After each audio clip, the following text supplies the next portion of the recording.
Yo, welcome back to the Essex Allotment. I just thought I'd jump on.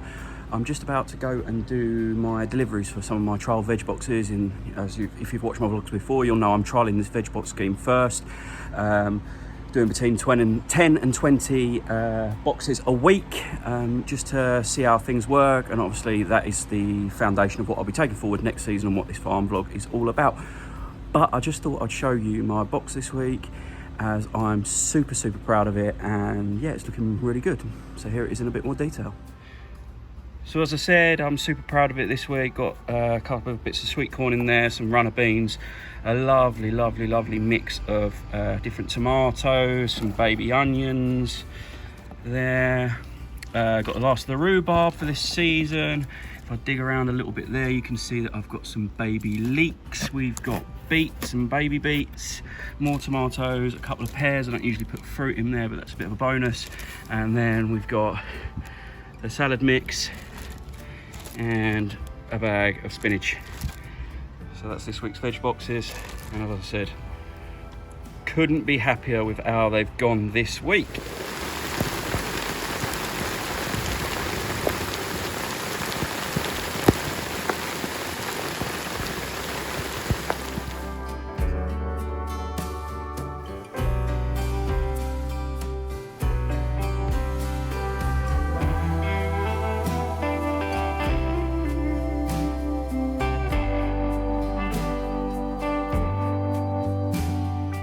So it's absolutely tipping it down, but this morning we got the compost on that final bed that still needed doing.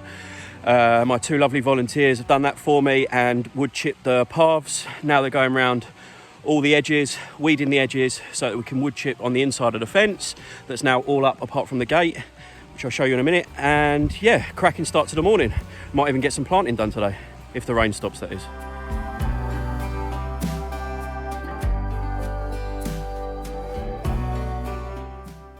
Right then, a really momentous occasion on the Essex Allotment farm. I've got some multi-sown beetroot in some seed cells up the top with the ladies.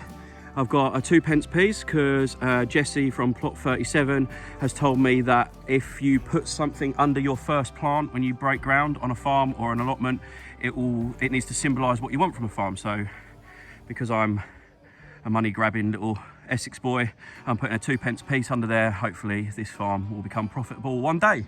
So yeah, massive occasion. It's going to be the first thing that we'll plant on the farm, and these ladies are going to do it for me, which is awesome, so I can film it and share it with you guys. So let's go and have a look. As I said, momentous occasion. The ladies have convinced me that I should perhaps plant the first plant on the plot, which is great. Thank you very much for letting me do that. So here goes. I've got my 2p, I'll dig a hole, Charles Dowding style, nice and deep.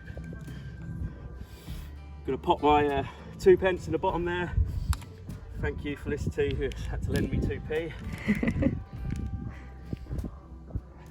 Multi-sown beetroot, straight in the hole, nice and deep. And there we go. First plant on the Essex Allotment farm. Woo! Round of applause.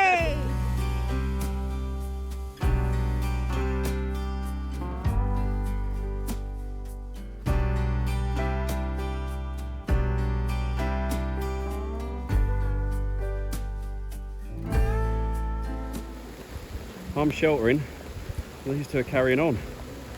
They're absolutely crazy.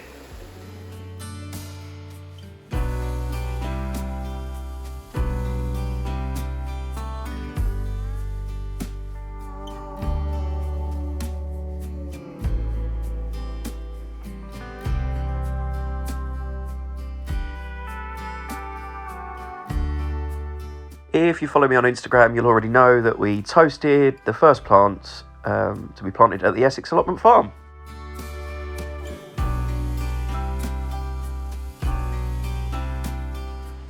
Hey, so yesterday was a super productive day. I'm back at my other place, but the farm just went, the stuff at the farm just went fantastically yesterday. Now, I came over here with some intentions of getting some sort of winter stuff sown into seed cells at this site and under either grow lights or out in the greenhouse, but the rain is absolutely tipping it down, which is making everything painfully slow. But when I do get a chance to get cracking, I'll show you what I'm planting for, well, sowing the seeds now, either under cover or under grow lights, ready to grow on the farm over winter. So just to recap, yesterday at the farm we got the last bed complete, all the compost and the wood chipped down.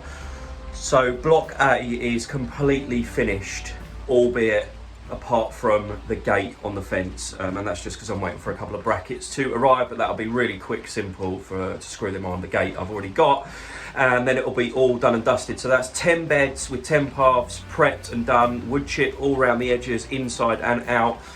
And the perennial bed, which if you remember, each block will have a slightly larger bed at the very top end, which will be perennial vegetables in block 8. It's likely to be all the strawberry runners that people are sending me off of Instagram, which has been great. Thank you very much. That is undercover. That's going to stay undercover because for most of my perennial beds, what I'm going to do is lay down the black weed membrane, sort of plasticky stuff, and burn holes and grow through it, just so those bigger beds, and when I say bigger beds, they're only just over a metre wide. They'll end up being just over a metre wide in each of those blocks. So yeah, that's completely done, and as you've sort of seen in the video already, the first few beetroot that I had spare, I hadn't got room for them in the ground at the other site. I'm not really going to use them for anything. They're just there purely as the first thing in the ground, just as an experiment. I'll probably, if they do grow and grow nicely, I'll probably just use them myself or give them to friends and family or whatever. But the important thing is something's in the ground, and I can now start assessing how well that grows in the next few weeks, months, and over winter, and start making any amendments that I need to the plan. And basically it's just to get things going. And as I said, what I'm trying to do now is really start to get some winter crops in the ground over there. The problem being is because first block, well, it's not a problem, it's a great problem to have, I suppose, is the way I describe it, is because block A's happened so quickly with the volunteers helping me out.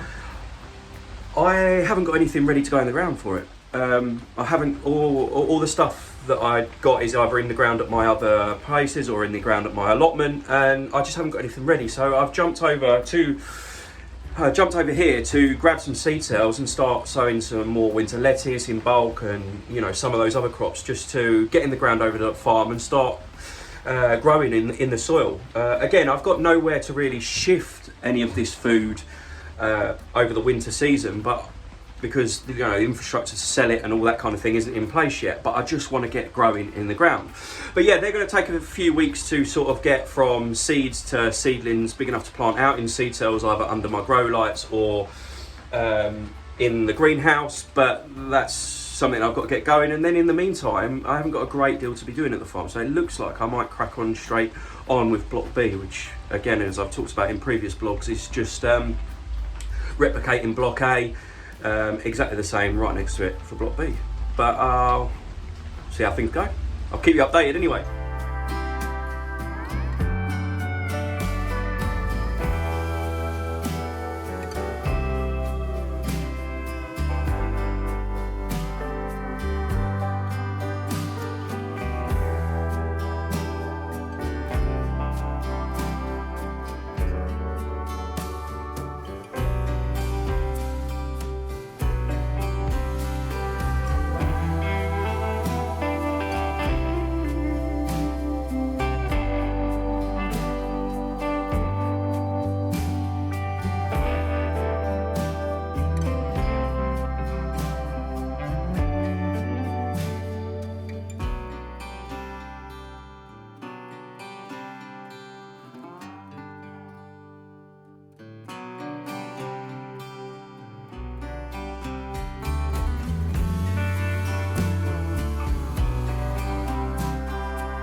So there you go, managed to get a 15-minute break in the rain to get that stuff planted. So I got 4 seed trays with 40 cells in each. So what's that, 160 lettuce plants across 3 different varieties, planted out under the Mars Hydro grow lights that I was kindly gifted by Mars Hydro.